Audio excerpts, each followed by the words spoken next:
Bien, vamos a conversar de inmediato con Julio Borges, presidente de la Asamblea Nacional. Bueno, Julio, bienvenido. Gracias por compartir y bueno, tremenda responsabilidad tienen a partir de hoy, ¿no? Y hay pues una, en este caso, decisión tomada para discutir de acuerdo a la agenda del legislativo, pues lo que han dado en llamar genéricamente el abandono del cargo, ¿no? Que se apoya en texto constitucional, en artículos del texto constitucional que algunos los desechan, que no les dan importancia. En fin, al final de cuentas, ¿qué crees tú que va a pasar? A esto se le agregan otros elementos que podemos ir compartiendo y podemos ir desarrollando en la conversación. Seguro. Gracias, Carlos. Gracias por esta invitación y feliz año, además. Feliz año. Fíjate, yo creo que lo que estamos planteando nosotros nace de la preocupación y del sufrimiento que tiene el país ahora. El país está viviendo un drama en todas partes, lo ves en el rostro de todos los venezolanos y la familia venezolana. Una gran angustia, ¿no? Y una gran angustia y un gran dolor por todo lo que está pasando, pero si hay un sitio donde más duele es en la familia venezolana y en lo que significa el poder trabajar para mantener a la familia venezolana. Todo lo que está sucediendo en términos del costo de la vida, de lo que está sucediendo en términos del drama, de la violencia, de la inseguridad, no tiene por parte del gobierno ningún tipo de solución. Ayer se anuncia un aumento de salario. Maduro ha aumentado salarios en los últimos años cerca de 15 veces. Sí. 15 veces. Uno pensaría que un aumento de salario es una buena noticia, pero la gente que es inteligente lo recibe como una noticia mala, porque lo que significa es que la economía está tan mal que al final ese aumento de salario lo que hace es simplemente ratificar la inflación. Fíjate tú, por ejemplo, ese aumento de salario, Carlos, de acuerdo a lo que cuesta una canasta de alimentos básica para una familia, significa apenas 450 bolos diarios el aumento de ayer. Eso implica que nada más con el salario mínimo, una persona tendría que trabajar un año entero para poder comprar un mes de alimento. Si una persona que gana salario mínimo usara todo su salario mínimo solo para comprar alimento, tardaría un año de trabajo para comprar un mes de comida. Un mes de comida que al final ni siquiera la va a conseguir. Entonces, esa noticia que debería ser buena, al final es una tragedia y la gente lo sabe. Ahora, pero se juega mucho al perfil propagandístico, ¿no? Y la utilización de medios de comunicación adscritos a la línea oficial para vender que es algo grandioso y algo fabuloso que le va a alcanzar a la gente. Pero el sufrimiento... El venezolano está buchón, titulares como... Pero el sufrimiento de la gente al final es inocultable. Claro, con los números se puede jugar, ¿no? Entonces, voy a lo que tú preguntabas. Lo que nosotros estamos planteando es que en esta crisis, que ya no es crisis, sino es caos, que se va profundizando, que va destruyendo familias, que va frustrando a padres y madres trabajadoras. Lo que queda, lo que para nosotros hay que hacer en este momento para salvar el país es ir a un proceso de votación general, de elecciones generales. Unas elecciones en las cuales nosotros podamos barajear democráticamente todo esto y buscar una economía distinta, con una visión distinta. Es increíble que para Nicolás Maduro el gran logro sean las bolsas de los CLAP. Todo el mundo sabe que eso está lleno de favoritismos, de corrupción. Son bolsas que la gente compra y te las dan simplemente por visión política. Cuando aquí lo lógico, Carlos, es que los venezolanos tengan la libertad de comprar lo que les dé la gana, cuando les dé la gana, con distintas marcas en donde puedan escoger lo que quieran y donde la gente pueda trabajar y trabajando pueda lograr darle a su familia lo que su familia merece. Ahora, pero para terminar de aterrizar la era, cuando Maduro comenzó a gobernar, ¿sabes cuánto era el salario mínimo? 2.000 bolos. 2.000 bolos. Pues tú ves la distorsión. Y a donde lo ha llevado es pura inflación, puro costo de la vida, puro salario que se vuelve saliagua. Ahora, ¿por qué crees tú que no se toman decisiones, digamos, para establecer lo que algunos sectores de la producción han llamado un plan antiinflacionario? ¿Qué lleva al gobierno a no tomar decisiones en ese sentido? Porque para Nicolás Maduro es mucho más fácil lograr controlar políticamente el estómago de la gente. Pero con el salario mínimo no lo va a lograr porque no alcanza, como tú bien dices. Porque al final le conviene más controlar a un país donde la gente está haciendo colas, como en Cuba, permanentemente que tener un país donde la gente pueda trabajar, pueda invertir, pueda tener un pequeño negocio, pueda tener una bodega, pueda tener una empresa. A Maduro le conviene más controlar políticamente el país con la miseria que tener un país productivo. Y por eso no va a cambiar, no quiere cambiar, no va a buscar otra economía que no sea la economía de arrodillar a la gente. Y ahí voy a tu pregunta. Por eso nosotros estamos convencidos, cuando digo nosotros digo el pueblo venezolano, nosotros estamos convencidos que la única manera de cambiar esta realidad es que vayamos a un proceso de elecciones. Elecciones para el presidente, si quieren, a mí no me importa, elecciones para la Asamblea Nacional, volvemos a elecciones de la Asamblea Nacional, gobernadores y alcaldes que tocan este año, y que sea el país que es el dueño de Venezuela, el dueño de la democracia, son los venezolanos los que a través del voto establezcan la posibilidad de tener un cambio. Tenemos un gobierno que lo que está es destruyendo el empleo, la producción, la calidad de vida de la gente, y la única manera de cambiar eso es con una presión enorme a través del voto. Ahora, pero eso parece ser que no es un objetivo del gobierno. Para nada. Hasta este momento. No sé qué factores internos dentro de la estructura pudieran eventualmente o circunstancialmente presionar para que el gobierno aceptara unas elecciones generales o por lo menos unas elecciones presidenciales. Y no es un favor, es un derecho que tenemos. Nosotros teníamos que tener hace pocos días, que era diciembre del año pasado, Revocatorio. Elecciones de gobernadores. Ah, las de gobernadores, Y perdón. no las hicieron, pues no les dio la gana. Elecciones del referéndum revocatorio, que teníamos derecho a buscar las firmas y lo mataron. Las mismas elecciones de la Asamblea Nacional, donde se ganó por 14 millones de votos esta Asamblea Nacional, y el gobierno simplemente ha tratado de anularla. No existe, la amarro.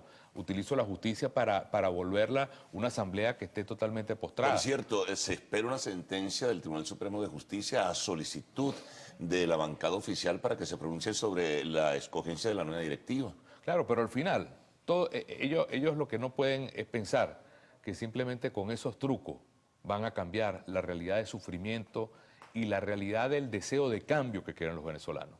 A nosotros lo que nos toca es representar al pueblo venezolano en la Asamblea y seguir empujando a través de lo que significa los medios de comunicación, la calle, los estudiantes, los trabajadores, todo el mundo, montarnos en lo que significa la presión para que aquí el cambio sea democrático y sea a través del voto.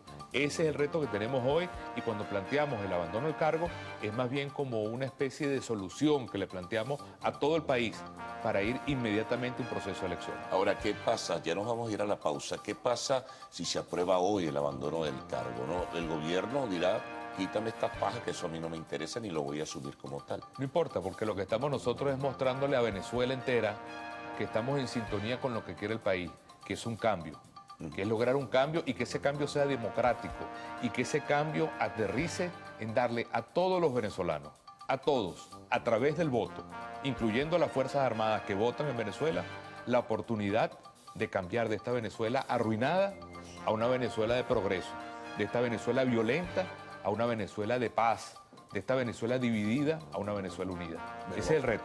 Vamos a hacer una pausa, Julio, y al retorno seguimos esta conversación contigo. El tema militar, ¿no?, que levanta tanto escozor y que, a propósito de un señalamiento que tú hiciste en tu discurso al asumir la Asamblea Nacional, la presidencia de la Asamblea Nacional, generó y provocó respuesta de parte del ministro de la Defensa. Entonces, enseguida continuaremos la conversación con Julio Borges.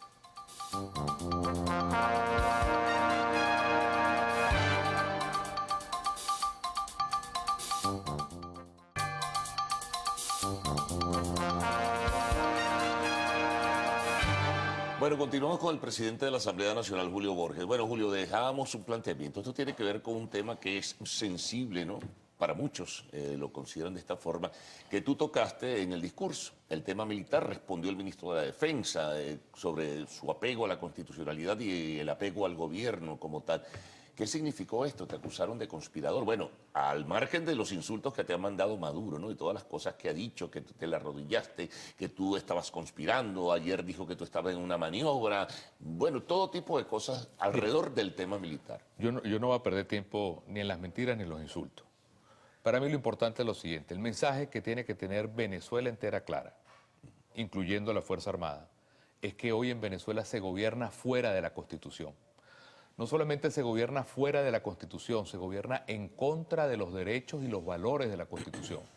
La libertad, el trabajo, la vivienda, el derecho a la vida. Hoy se gobierna fuera de la Constitución. Y ese gobierno fuera de la Constitución tomó una decisión, que es que en Venezuela no hay elecciones. En Venezuela ya no se vota más. Esa es la decisión que tomó Nicolás Maduro. Y mi mensaje ha sido muy claro a las Fuerzas Armadas, porque las Fuerzas Armadas, como decía Andrés Eloy Blanco, tienen que ser los guardianes de la Constitución. Y eso significa que las Fuerzas Armadas les corresponde en este momento estar al lado del pueblo. Estar al lado del pueblo significa estar al lado de los derechos del pueblo. ¿Tú no temes que te llamen conspirador y que estés provocando que las Fuerzas Armadas se genere una reverberancia interna? Es todo lo contrario. Yo lo que estoy pidiendo es que se cumpla la Constitución. Los que buscan rupturas, golpes, etcétera, lo que buscan es romper la Constitución. Yo lo que estoy es buscando que la Constitución se cumpla y que el pueblo vote. ¿El gobierno estaría dispuesto a romper el hilo constitucional o ya lo rompió? Es que desde el mismo momento en que el gobierno decidió que no hay elecciones, quien está rompiendo la Constitución son ellos. Más bien, lo que yo estoy pidiendo es que rescatemos el voto y rescatemos la Constitución. No hay planteamiento más democrático que el que yo estoy haciendo. Y en ese sentido, en este momento en Venezuela corresponden una cantidad de elecciones que tienen que hacerse. Las Fuerzas Armadas no pueden dejar politizarse ni partidizarse. Tienen que ser Fuerzas Armadas para todo el país. Y es uno de los cambios importantes que tenemos que hacer. Y yo lo vuelvo a reiterar a las Fuerzas Armadas. En un futuro gobierno, sea hoy o sea mañana, nosotros no vamos a ir a ningún tipo de cacería de brujas en las Fuerzas Armadas. Solamente aquellos que han tenido casos de violación de derechos humanos o esa minoría que ha estado metida en la vergüenza del narcotráfico van a tener todo el peso de la ley. Pero lo demás, la mayoría inmensa de oficiales honestos tienen que tener la seguridad que nosotros vamos a llevar caso por caso, pero necesitamos una Fuerza Armada que no las utilicen partidistamente, sino que tenga el servicio de todo el país. Sí, sin embargo, hay una idea generalizada, por lo menos uno lo escucha de manera recurrente, una idea generalizada de que los militares tienen muchos privilegios en todo su entramado, de arriba abajo, de abajo arriba. Las Fuerzas Armadas son un espejo de Venezuela. Igual que la familia venezolana no come porque los sueldos no le alcanzan, nosotros conocemos bien que a nuestra tropa no se les da comida y a veces no tienen ni con qué comer, que la presta operacional de las Fuerzas Armadas está por el piso, que la situación de los cuarteles está destartalada, de manera que es un espejo del mismo país en crisis.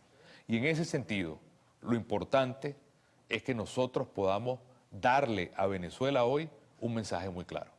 Y ese mensaje muy claro pasa por las Fuerzas Armadas.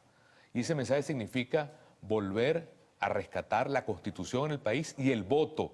Por eso a mí no me pueden acusar de otra cosa que de querer que el venezolano vote y de querer que la democracia y la Constitución prevalezcan. Y eso para nosotros va a ser el punto más importante de lo que vamos a hacer desde la presidencia de la Asamblea Nacional. Lograr el cambio económico con propuestas, con producción, con lo que significa una visión moderna de un país donde los jóvenes más bien tengan oportunidades y no se tengan que ir de Venezuela, pero al mismo tiempo darle el poder a los venezolanos a través del voto para que las cosas cambien en el país. No hay otra vía, no es fácil, no hay salidas mágicas en Venezuela, pero mi llamado es a que todos nos pongamos en ese camino para presionar y esa decisión que tomó este gobierno de que no haya elecciones, la podamos nosotros vencer, sobrepasar y permitir que el pueblo venezolano se exprese. Ahora, para lograr elecciones tiene que haber un consenso o tiene que haber, como mencionábamos antes, factores internos que presionen tal vez al gobierno para que acepte una elección general como la que tú planteas. ¿Serán las Fuerzas Armadas el factor determinante para que eso se logre? Al final nosotros lo que queremos es que el pueblo se exprese. Nosotros no le estamos pidiendo a las Fuerzas Armadas que vengan a crear situaciones distintas o a presionar o a romper el hilo constitucional, todo lo contrario. Lo importante es muy triste además como imagen de un país.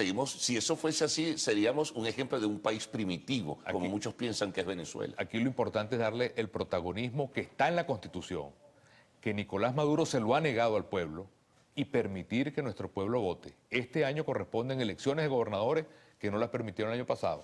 Corresponden elecciones de alcaldes que corresponden este año.